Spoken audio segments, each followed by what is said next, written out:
Alrighty, hi everyone. I'm Gemma, the dietitian here at Pinnacle Health Group.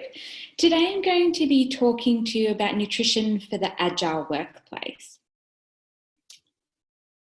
So we're going to be covering quite a lot today, as you can see here in the outline. So we're going to be covering healthy eating and what does this actually mean? So we'll be going through the Australian Guide to Healthy Eating, portion sizes, and also the benefits of healthy eating and how it can improve your overall health.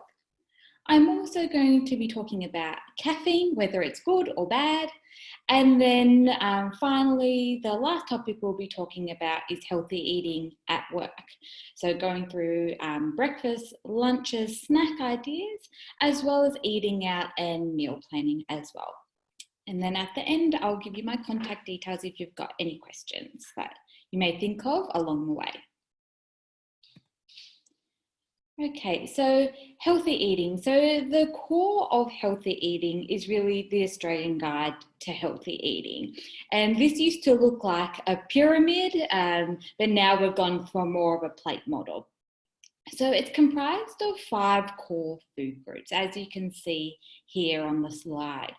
So in the orange, we've got our grains and our cereals. And in this group, we're going to be aiming for whole grains where possible.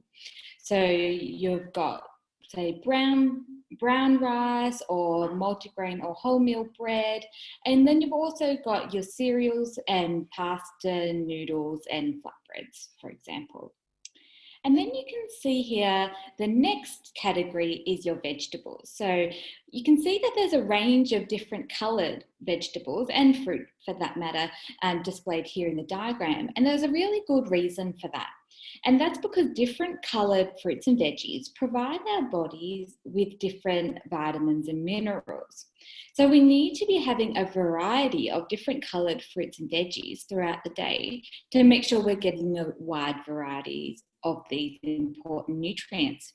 So for example, red fruits and veggies are really good for our heart, whereas orange coloured fruits and veggies are really good for our eyesight. And then green fruits and veggies are really good for our lymphatic or our drainage system in the body. The next category in the purple you can see here is our dairy or alternatives.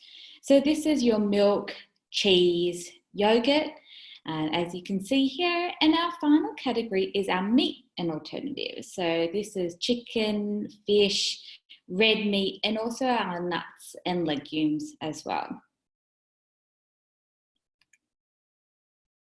So you may be thinking, well, how much of these different food groups should I be having each day?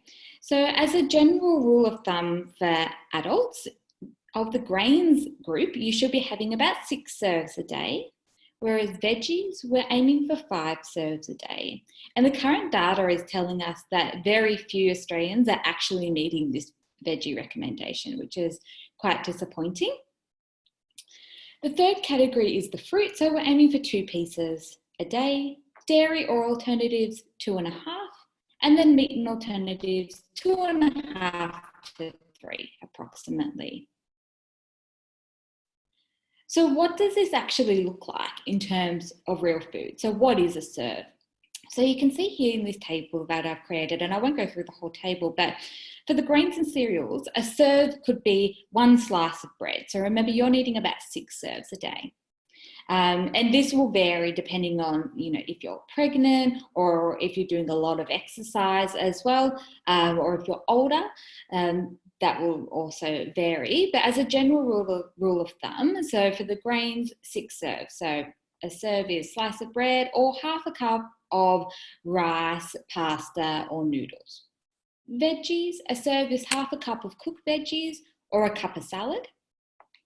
Fruit, so a serve is 1 banana or 1 apple, or if we're looking at smaller fruit, so 2 kiwi fruit is a serve. Meat and alternatives, so for red meat and chicken, 100 grams of raw meat is a serve. Fish is also about 100 grams, whereas if we're looking at our alternatives, so nuts would be about 30 grams or about a handful. And then a cup of legumes would be a serve. Now moving on to our final category, so dairy and alternatives. So a cup of milk would be considered a serve, and your alternative milks also count towards this, just making sure you're getting your calcium and vitamin D fortified milk. So if you're wanting to choose an almond milk rather than a cow's milk, just making sure you're reading on the label that it says calcium and vitamin D fortified, just to make sure you're getting all those nutrients there. Whereas 2 slices of hard cheese is a serve, or a 200-gram tub of yogurt is a serve. So that's the basis of healthy eating and what we consider a healthy eating pattern. The next component that I really wanted to talk to you about, because this is where a lot of people sort of go off track, and that's portion sizes. So have a look at the 3 plates that are depicted on the screen now.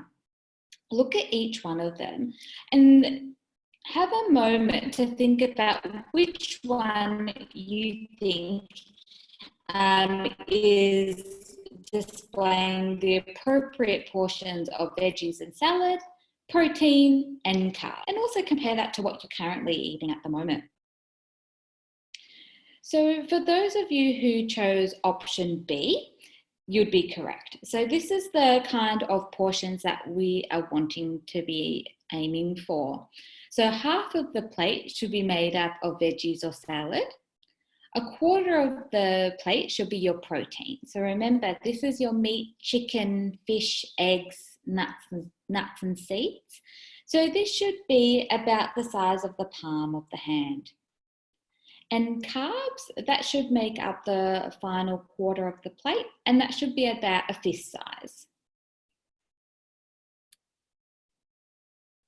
So now moving on to what are the benefits of healthy eating.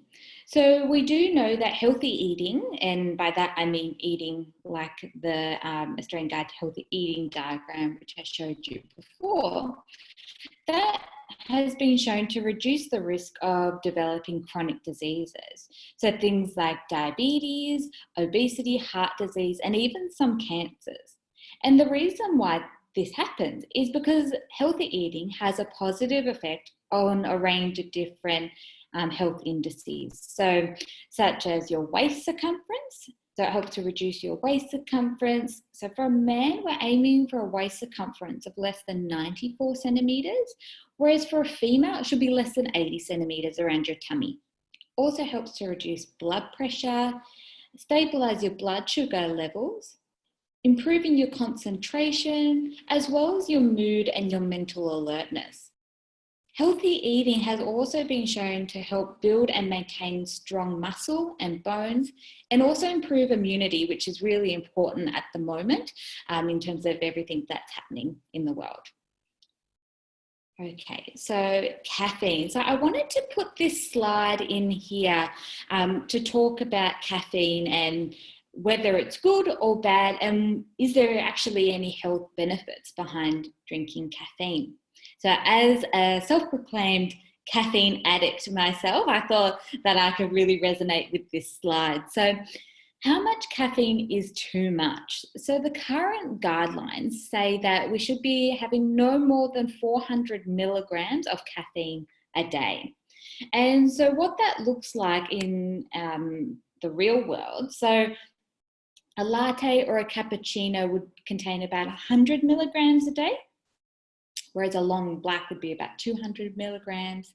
Even black tea has a little bit, so about 30 milligrams, whereas a can of Coke would have approximately 50 milligrams there. So if to put that into perspective, if you were having 4 lattes a day, that means you would be having your 400 milligrams a day.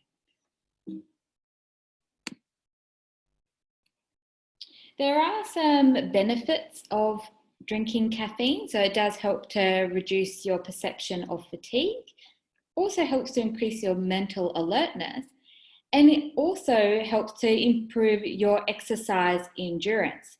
And this is something that I would tell my clients. So I used to be the dietitian for firefighters here in Victoria, and I used to recommend to them, and with anyone who's doing exercise, to make sure you're having some caffeine, if you can tolerate it. Make sure you're having some caffeine about 30 minutes to an hour before doing some physical activity, because it will help to improve your exercise endurance. And the reason for that is because it's increasing the adrenaline. So your heart is racing, you're getting more oxygen because you're breathing more. So your heart's pumping more and you're getting more oxygen to the muscles and the cells in your body. So they're able to carry out the work, essentially. So there are a few health benefits of having caffeine.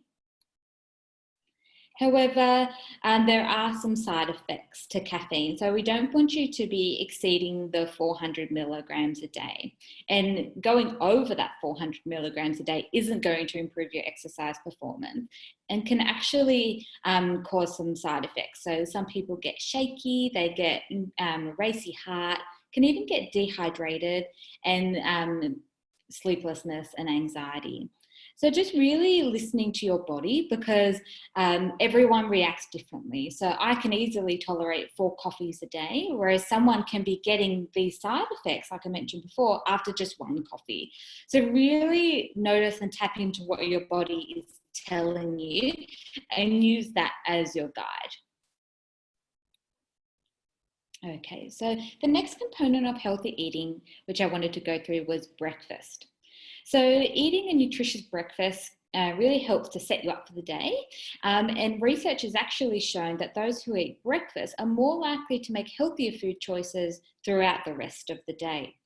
So some nutritious breakfast options could be some porridge with some low-fat milk and berries. So as we're getting into the cooler months, a bit of porridge is nice in the morning, or even some muesli with Greek yogurt and fruit. So as you can see here, if we're linking this back in with the Australian Guide to Healthy Eating, which we talked about before, so taking this muesli option, for example, so we would be ticking off our whole grain breads and cereals, and then with some Greek yogurt, we're getting our dairy, and then our fruit, we're meeting our half of our fruit requirement as well. So, you can see that this breakfast would be really setting you up well for the rest of the day. Some other breakfast options include eggs on toast with some avo, mushrooms and tomato, and choosing your wholemeal or multigrain bread there for some more fibre.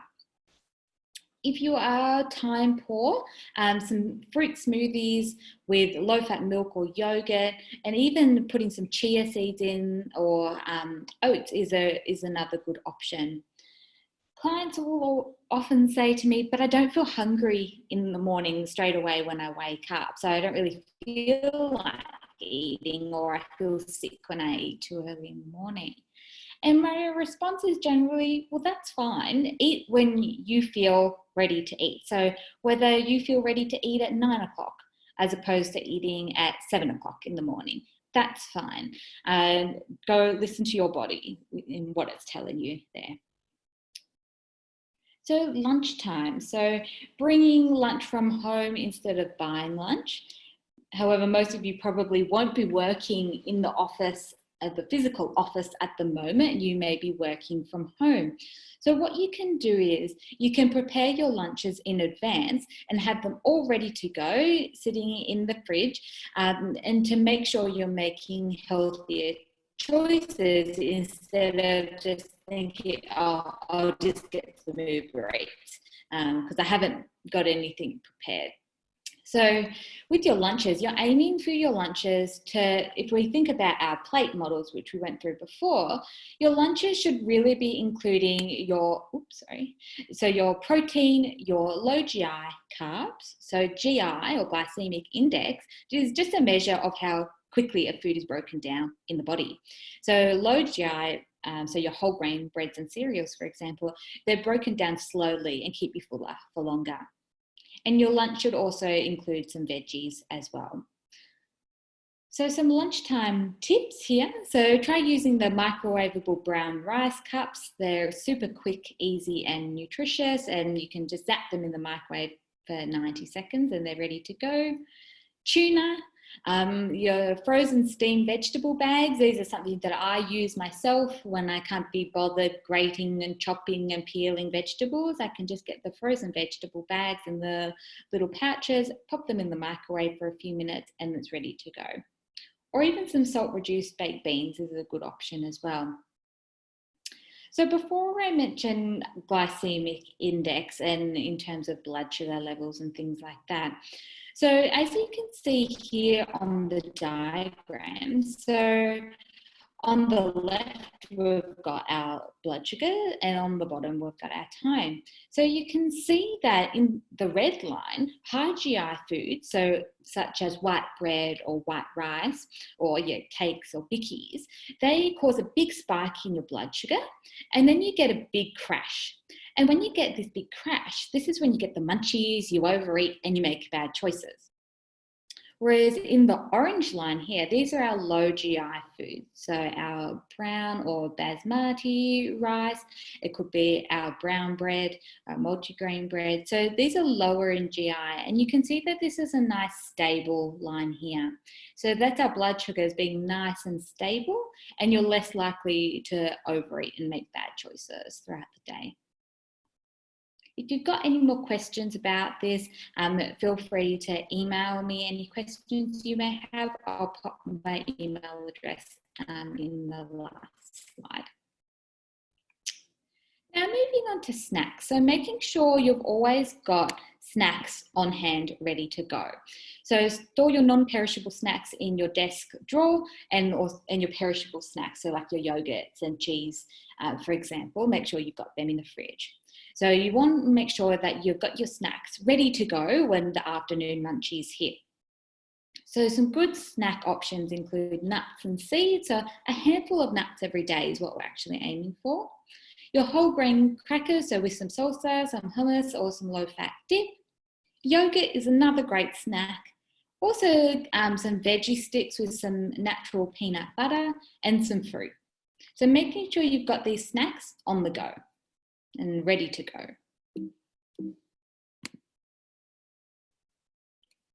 Okay, so eating out.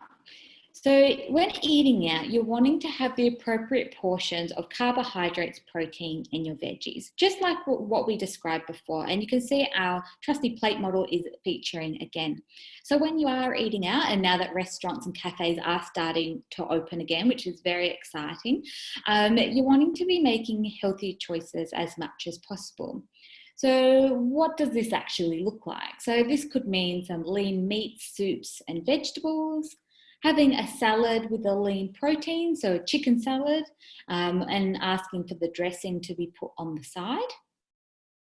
Instead of chips, you could ask for extra salad or a side salad or sweet potato chips, for example, because they're lower GI, so broken down more slowly, sweet potato chips, rather than normal potato. Stir fry with a lean protein is another great option. Grilled fish with salad and rice. So you're really wanting to avoid those battered, fried and crumbed foods as much as possible. And if you're sitting in a restaurant and you're noticing the portions are huge and you're looking at everyone else's meals and they're coming out and they're just huge portions, when you're ordering, ask for the entree size instead. If they don't do an entree size or won't do an entree size, order the normal size, but then take the rest home and you can have that for lunch or dinner the next day. You don't necessarily have to eat it all in one go. So after work drinks, so maybe not so much the case at the moment in terms of going out after work with colleagues, although you may be having Zoom Friday night catch-ups.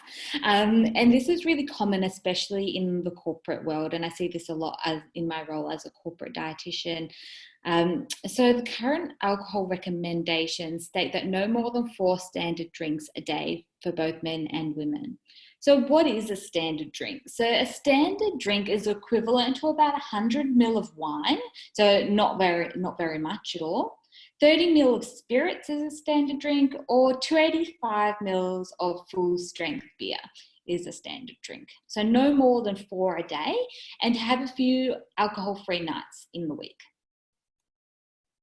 So why is this important? Why is it important to monitor our alcohol intake? And there's very good reasons for this. So too much alcohol will increase your blood pressure, which is a measure of how hard the heart's having to pump to move the blood around the body.